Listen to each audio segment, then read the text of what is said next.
I'm Danielle Hale, Chief Economist for Realtor.com, and here's what you need to know.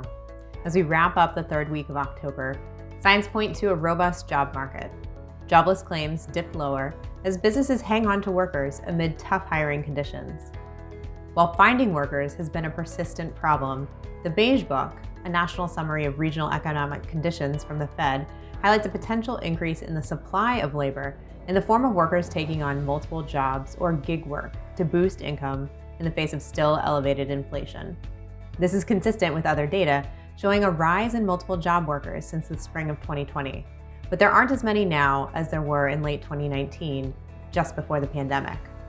With the jobs market still chugging along and inflation still well above what the Fed is aiming for, the Fed is expected to raise the policy rate again in roughly 2 weeks, and the upward trend we've seen in mortgage rates continues. The rate for a 30-year fixed-rate mortgage was just shy of 7% this week, prompting buyers, sellers, and even some builders to take a step back and evaluate their options. In fact, total housing starts slipped in September as both builder and homebuyer expectations worsened. By unit type, both single-family and multifamily starts were lower. While the total number of units under construction hit a new all-time high, single-family units continue to drop from May's peak, a sign that supply chain challenges may be easing. Existing home sales declined for an 8th straight month in September, but by a relatively modest amount, and the median home sale price rose by 8.4%. September buyers and sellers likely benefited from the lull in mortgage rates that lasted until early August. Since then, mortgage rates have surged by nearly another 2 percentage points, which likely means a further weakening of home sales in the months ahead.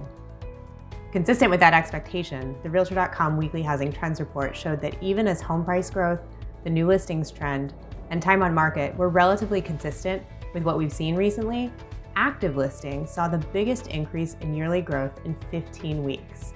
This could reflect another pullback from buyers trying to navigate an uncertain market in which costs continue to rise. You'll find the details to help you navigate these market shifts, along with our housing data for download at Realtor.com/research, and follow us on Twitter for real-time updates.